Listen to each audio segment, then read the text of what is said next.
No comment. Welcome back to Fight Island. Do you keep asking for these assignments, or they just decide they're going to send you as far away from home as possible? You know, Zach Candido really likes to keep me busy and keep me working, and I'm down for it. You know, it's fun once you get through the quarantine, right? I mean, once you go to Vegas, you quarantine in Vegas, you come here, you quarantine for 48 hours. The room that I'm in, I can't complain. I mean, I could do laps around my room if I had to. I certainly did them in the parking lot before we left the beautiful Holiday Inn Express in Las Vegas. So, you know. But now I'm out, and I'm feeling a little less stir crazy, so things are good. Yeah, and everybody's excited to get back to work, and obviously it's kicking off with these great events. The big difference, right, is the fans back in the building. That's what I think everybody's excited about. Yeah. Does that do anything for me? Obviously, you've been in the center of the cage, you know, really soaking in. As a commentator, do you hear it? Do you feed off that at all? Or yeah. Is that silly to make that connection? It's been so long since we've had it that it'll probably kind of catch me off guard a little bit to hear them responding and not just me and whoever I'm with screaming at the top of our lungs. It'll kind of muffle us a little bit, which helps us to kind of. I don't like it when the fighters can hear everything we're saying. They've got their job to do. They should be listening to their coaches, and I feel like once they put the plexiglass up, that did mute a little bit of hearing exactly what we were saying. I'm excited to have a crowd back. And if moving forward, if this is the only place that's going to have crowds, you're going to see a lot more fighters wanting to come here. They won't care about sleep deprivation. They'll want to come here to have that energy. It really does make a big difference for them. And yeah, I think it's fun for us.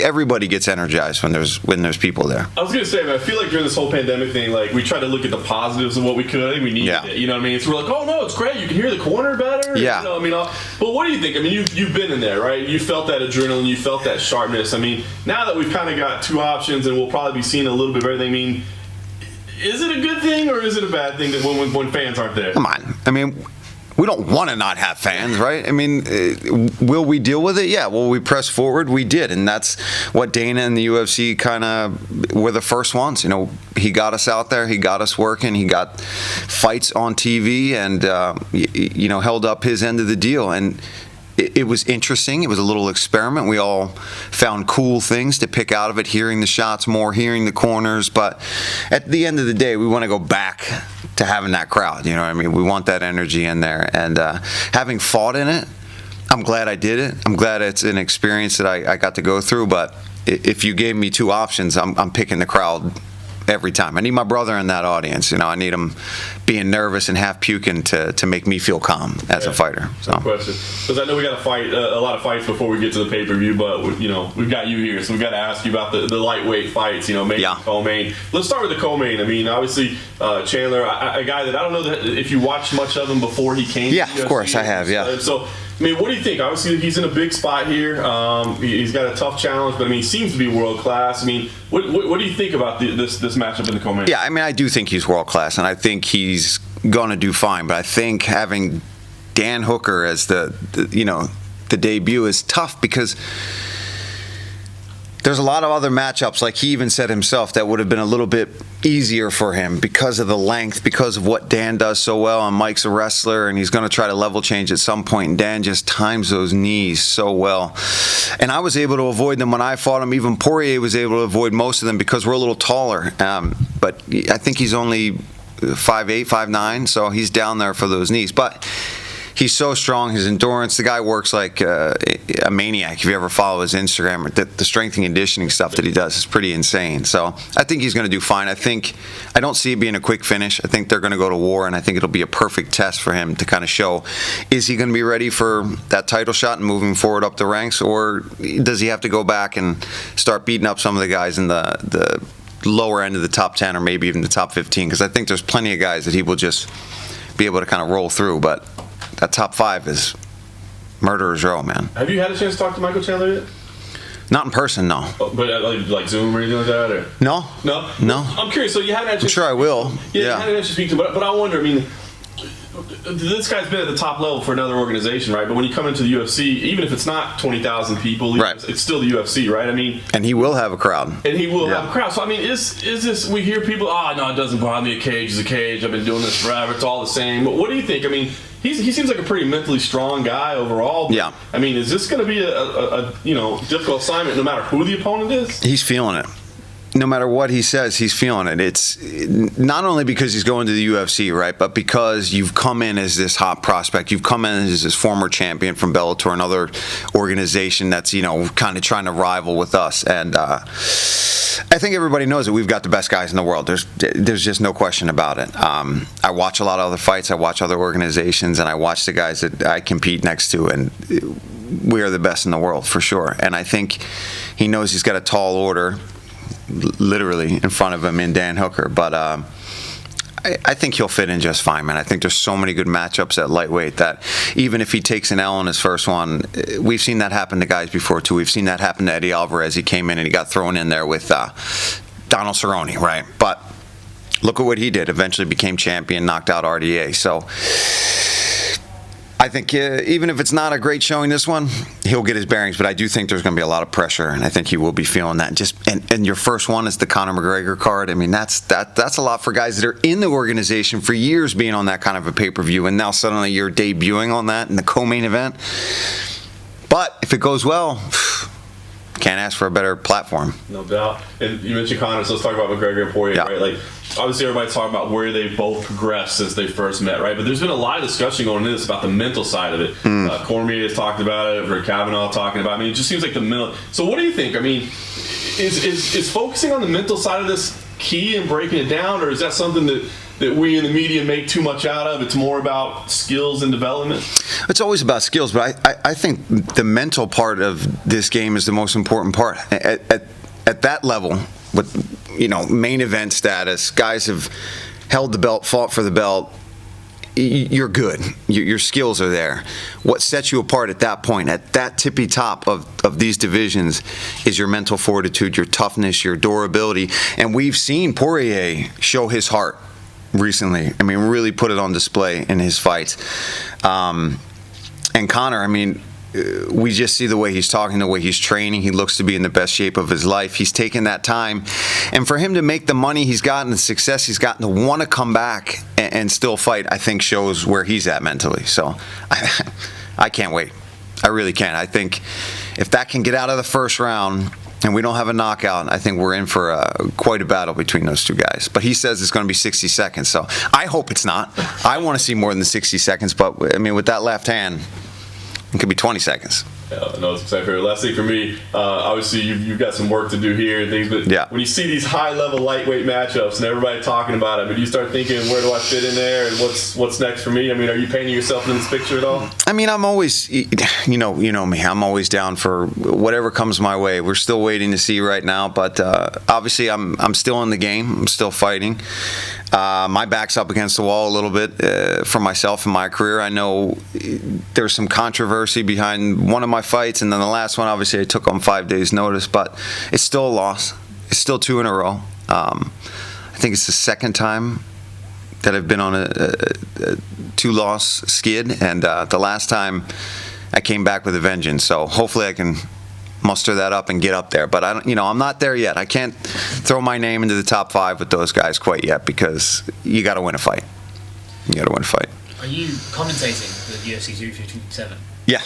Are you expecting another middle finger? Yeah.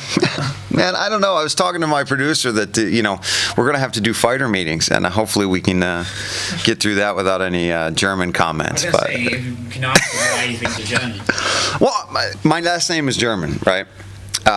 My dad's side, I hate talking about this with people that aren't American, because I know I'm not Irish, I'm not German, I'm not Italian, I'm not Swedish, I'm American. I get that, okay? I also did not give myself the Irish Dragon nickname. As a matter of fact, I fought against it for the first few fights of my pro career because I freaking hated it. I thought it was stupid. It got put together because I did karate. Lyoto Machida was one of my favorite fighters, the Dragon. And then this guy was like, well, you're Irish, the Irish Dragon. And he started saying it on a YouTube video. CFFC got a hold of it when I was fighting for them, and they were like, they just called me that the one fight. And it stuck. So I'm not trying to claim any heritage and this and that. Obviously, I'm of Irish descent. You can take one look at me. You can also see the German in me and my better jawline than most of the Irish. But, yeah, it's silly. And he's poked fun of me on on social media and then deletes them, and it's just, I think he's just fucking with me, to be honest with you. He's like that. He's not an idiot, man. He'll poke at anybody in case you climb the ranks and you're next. He's already won a guy. He's like that. Do you have any intention of asking him during the fight meeting, like, so why?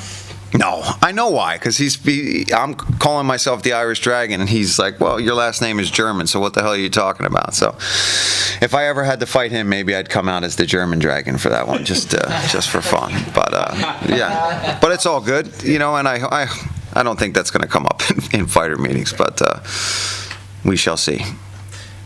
After your last fight, even on the broadcast, it was clear that you just had this crazy motivation based off your own performance. I know before that fight you were kind of didn't know where you were. Yeah. Motivation still there, even like a. Yeah, no, I mean, you can look at me. I'm staying really lean. I'm staying in shape, and I think the combination of finding something new to focus on for a while really motivated me again, and it made me miss MMA, made me miss fighting. But with everything that's going on, it's still hard for me. It's still hard for me to trust going into gyms, and because I have all this work as a commentator too. So let's say I go into the gym, I catch COVID, and then I can't go and do my broadcast work, and then I make no money. A, I'm not fighting, and then B, I'm also not broadcasting. So I'm just being very careful at home, training mainly with Sean Brady, who's a UFC welterweight, who's going to be, in my opinion, top 10 this year coming up. He's got a fight March 6th, so I'm telling you guys, this kid is the strongest kid that I've ever trained with in my life. So keep an eye out for him. He's fighting Jake Matthews March 6th, so it's going to be one hell of a fight. So yeah, a lot of pad work, and then tons of triathlon training still. My foot's a little sore, so not so much running, but tons of bike and swimming. Yeah, I got a bike in my room with a trainer that this bike shop in Abu Dhabi hooked me up with through the guys at Zwift, which I've talked to you guys about before, which is like an online cycling running game that you basically, all your powers are registered, you're racing other people, and it's up in my room right now. So as soon as this is done, get an hour ride in today. So it's supposed to be 2.5 hours, but I've got obligations for work, so Paul, you're not the Nate Diaz mystery opponent. No, man, my God. I've had so many people tag me and saying, UFC in the works, Paul Felder versus Nate Diaz. I'm like, well, when are they going to call me and tell me about that? Because you want to talk about getting motivated and excited. I would absolutely love that fight. And like Hooker even said about it, I'll fight him 85, 205, doesn't matter. That's a fight you take. Nate's a legend at this point, I would love that fight. But no, that's just not me. I wish it was me. Who do you think it is? I don't know. I mean, I know Oliveira said he didn't want to fight Gaethje, right? He wants to wait. Maybe Justin. I have no inside information on this, by the way. But I don't know. I don't know who it would be. What do you guys think? It's not me, right? So we know that it's not me. Our theory. Yeah, I know. Did you guys think it was maybe me? It was either you or Justin.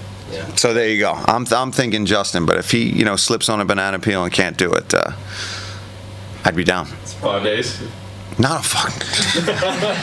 Listen, that was definitely a one-time thing. The moment was right. The stars lined up, and we took that one. But I even look back on it now, and I'm like, I would never do that. Like, I don't do that. Like, I'm a creature of habit when it comes to training camps and being diligent, getting my weight down, and yeah, let me go cut 25 pounds in a few days and then fight 5 rounds. It's not. Never again. Were you surprised your post-fight speech became such like instant legend? Yeah, I thought people were going to hate on me. I thought the guys on the card that missed weight were going to start coming at me. And I know Eric Anders actually reached out to Eric Nixick, who was coaching me that night, and he's like, man, Paul's making me feel bad about this. I'm like, good. Well, that's the whole point, right? I mean, you guys are all studs. Just you got to just learn how to. You suffer in the cage. You got to suffer during that weight cut too. It always sucks, and you also can't go tell doctors, "Hey, I feel sick." They're going to send you to the hospital. You don't think I felt sick? I was dry heaving that whole night doing that weight cut. So it's like you got to keep certain things to yourself while you're cutting weight. Just bury it inside, and it'll affect you later on. 20 years from now. How did Dana convince you to take that 5 days then? Tell us how that went.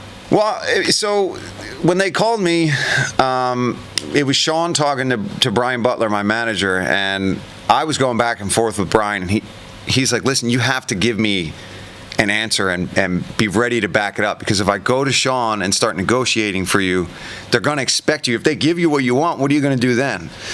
So, obviously it was a better financial deal than it normally would be. Nothing crazy, but it made my life a lot easier that night. And just more guaranteed money. Do you know what I mean? I knew I was showing up. I was going to get paid no matter what happened that night.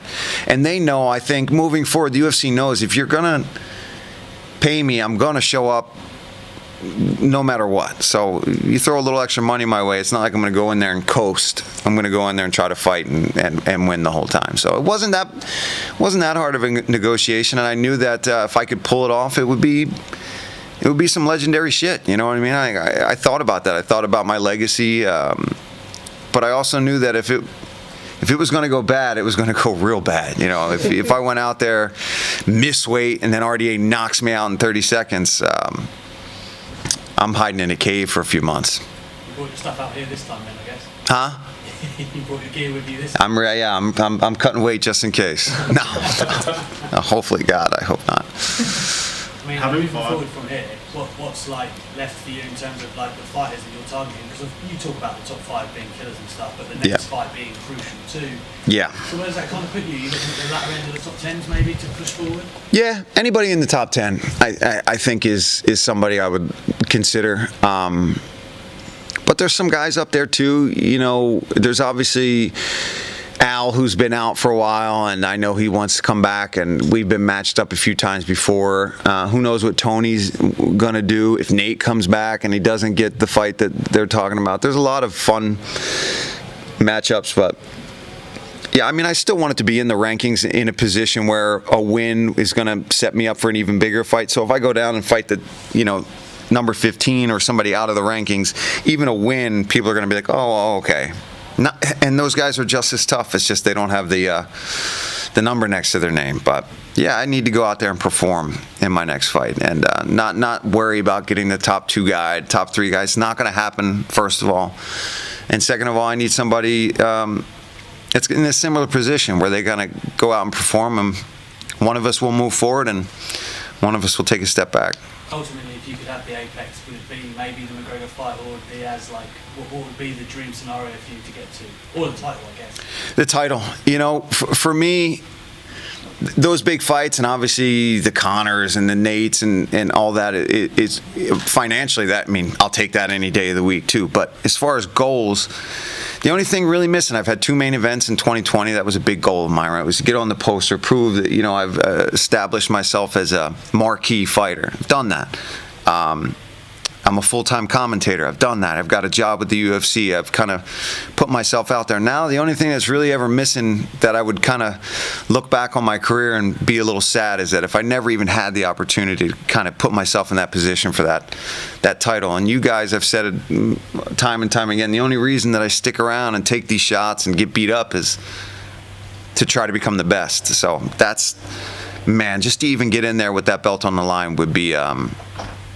I could live with myself after that. I can live with myself no matter what. I've put it on the line every fight. But that would be like, I really accomplished something. And to win it, then we stick around and make some real money for a while. And I'll try to snipe off some low-hanging fruit if there's any out there. You gotta pull some. We've got some champions that have been able to pull that off. But in lightweight, I'm like, I'll take the number 13 guy. Let's give him a shot.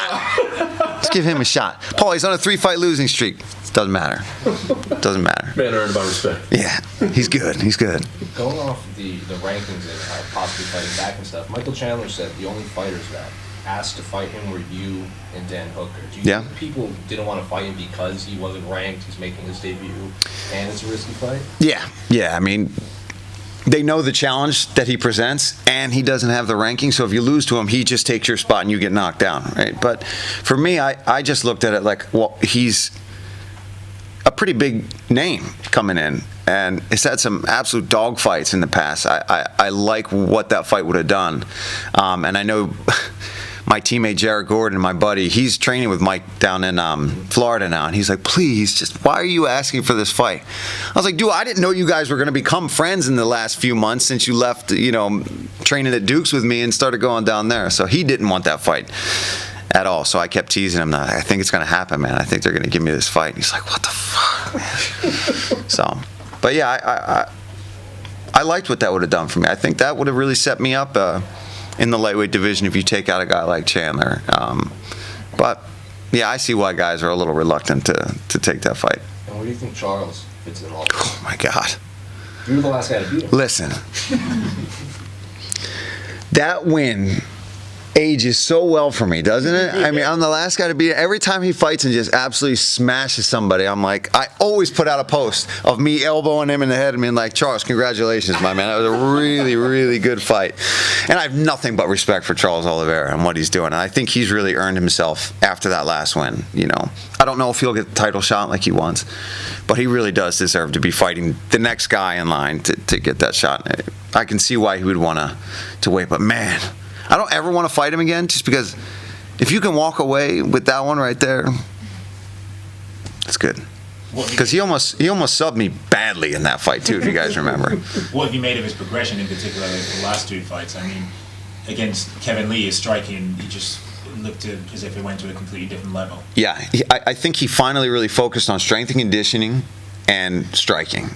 Because he was never a bad Muay Thai guy. Like, he always had good knees, good kicks. I think he's just trusting it now, because now what are you going to do? Take him down?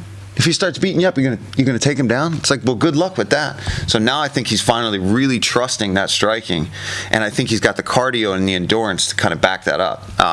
Because, for example, when I fought him, he was a bat out of hell, came at me, kicking me, took me down, way stronger than I thought too, being a 45er moving up. That really threw me off. So when you see him in there with these guys like Tony, and he's kind of controlling them, he's way stronger than I even gave him credit for. And I think he's built on that even more after that fight, because he gassed out, and that's ultimately how I got the finish, because I felt him kind of wilting on the ground, because he throws up so many submissions over and over again. If you don't get them, kind of breaks you mentally and physically a little bit. But I think he's kind of checked those boxes off. And I follow him on Instagram and stuff, and you see him always doing sprints, doing pad work, sprints and pad work, lifting weights. So I think committing himself to that end of the game has really helped him out. I feel like he used to be a front runner. Like, if he was in front, like, you know what I mean? He would smash you, yeah, get you, catch you. As soon as you make him question himself, like, he would break. Anthony Pettis did it to him as well when he fought him, and a lot of guys, yeah. If you got through that storm in the beginning, the tide would turn, and you could. No, now he's scrapping. He's scrapping now. Yeah. So after feeling his strength, you see that arm bar that Tony got. I mean, you can say whatever you want about Tony, but that dude is a fighter through and through. I mean, I don't know what I would have done in that position. First of all, I have no flexibility in my elbows. So my arm would have snapped and popped and been twisted around my back. So I wouldn't have had a choice. The ref would have stopped it. But, I mean, the durability and the toughness mentally on that guy is insane. Insane. You have a triathlon coming up in March, right? I'm supposed to race, Challenge Miami. It's a half Ironman in March, but we'll see. We'll see if it's still on by the time it comes around. I don't know with everything that's going on. So far, I haven't gotten any notifications that it's off, and hopefully I can get my foot rested up and get back to running a little bit. But right now, I think I pulled a muscle on the side of my foot because I run like an idiot, and with no form whatsoever. Just tell me to run 2 hours, I'll run 2 hours, and I'm probably hobbling like this the whole time. But hopefully it happens. If it doesn't happen, there's one in St. George. Is that in Wyoming? Is there a St. George in Wyoming? Utah, right? Yeah, I'm gonna. That's another one I'm looking at, because the guy that I kind of look up to as a triathlete, the guy Lionel Sanders from Canada, that's his favorite course, and he's like, you get your ass down over there, and I was like, it's at altitude. He's like, it's not that much, you'll be fine. I'm like, you're a professional triathlete, bro. I'm gonna be puking off the bike and not rehydrating.